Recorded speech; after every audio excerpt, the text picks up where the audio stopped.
So we have just come out of 10 Shilling Wood and we're going to go into Parkwood shortly. But as I did promise earlier today that I would do a few of these, or a couple of poems. And this one, as I say, we're in Coventry, United Kingdom. And I'm going to read another poem. This is one I wrote back in the 14th of May. And it's called Stolen Year. With random gaze upon With random gaze upon a stolen year's review, what might have been was never seen. For theft shall always deprive, and withal brings turmoil of sadness upon its victims. Myriad life plans lie broken and trampled by the invisible fiend, who takes the year and for pleasure cruel destroys its very fabric. Selecting a delicate flower that feeds her newborn upon her milk-white breast, crushing and destroying with ease.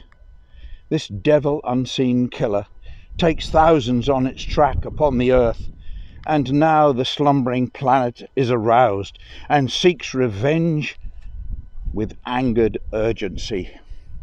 Friends can give no comfort hug to victims kindred, for upon that path lies vile tragedy.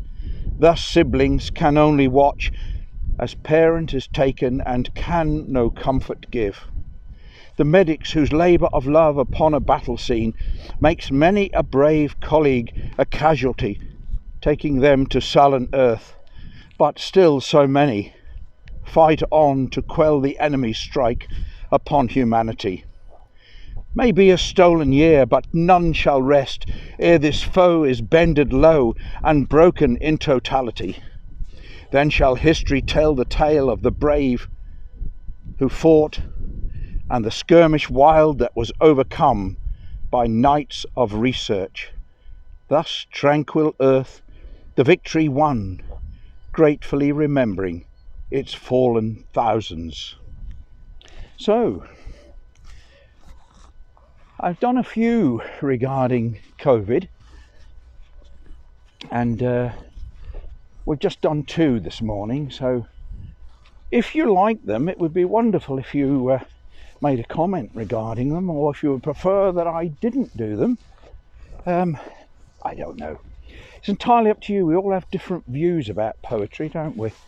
A friend sent me one this morning, as it's International Women's Day, sent me one today, a poem called A Woman or something like that. It was very good. I enjoyed reading that. She's a Polish friend, so I think there was a Polish translation as well, which didn't mean much to me at all. About all I know in Polish is dziękuję, which I have got a shrewd suspicion means thank you, which is handy. Of course, the other thing you need when you're in Poland is, like anywhere else, is, can you tell me where the toilet is, please? Funny enough, you can usually find the beer.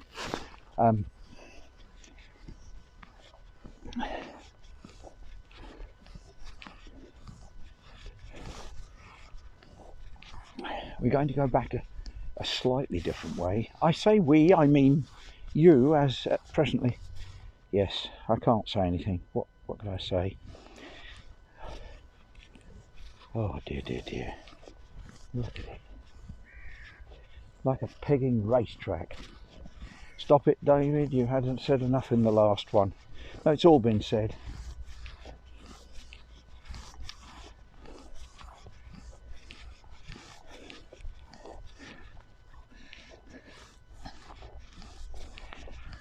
Ah, beautiful woods.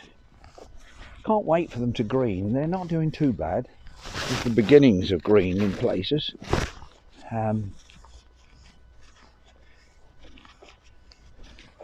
It's a pity these trees can't grow up really quickly, isn't it?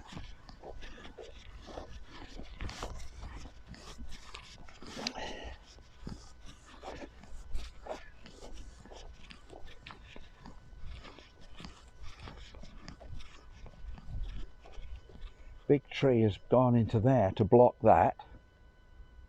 See, this is the problem. Whenever they block one, they go through another one to find another way in. See, it's the motorbikes that churn all this up. They put these across to stop people coming through here on the motorbike, but I don't know. Look, there's the classic. They break this down. They put this across and they just break the trees down and go through there. What can one say?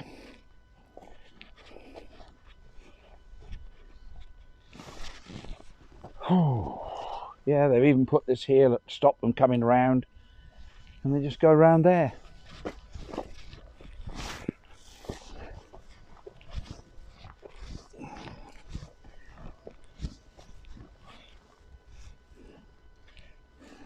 Now I'm going up this side of the wood now, and the mud doesn't look too bad. If I needed to, I could actually walk on that, flatten it down a bit. So, well, I wish you well wherever you are in this great big world of ours, and stay well and stay safe. That's what I'm going to say.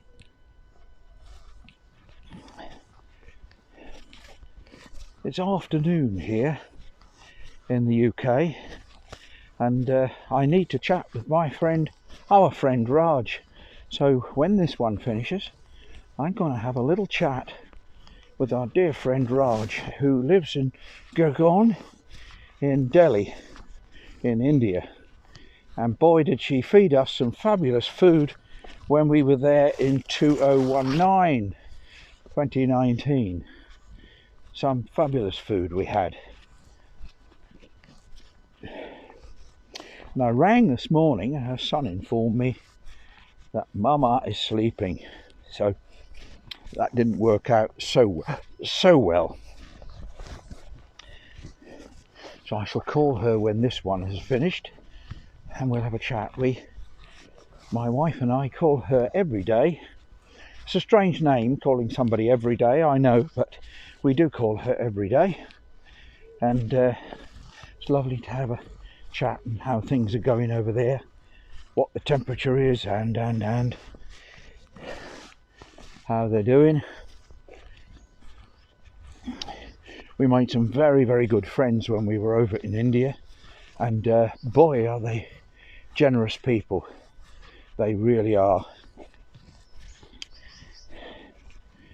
Another friend took us to the shop for a cup of tea. Her family, Maria, she took us to her family's shop. They sell mobile phones.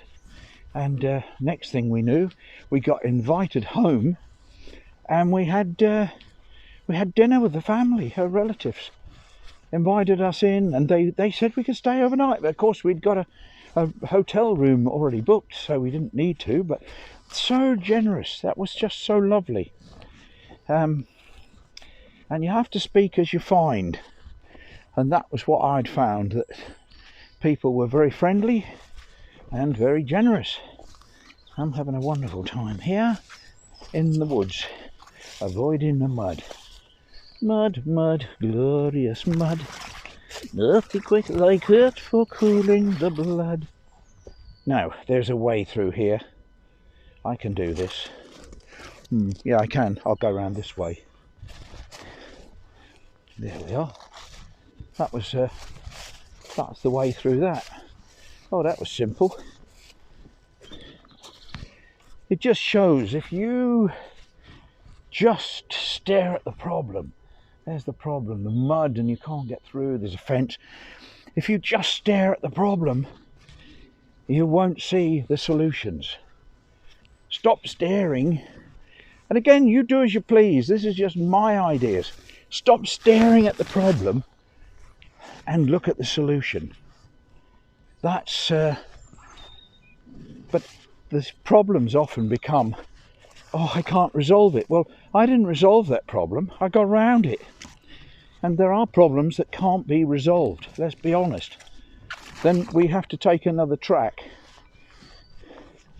We've all been there. Life can throw lots of things at us. And when it does, and it can't be resolved,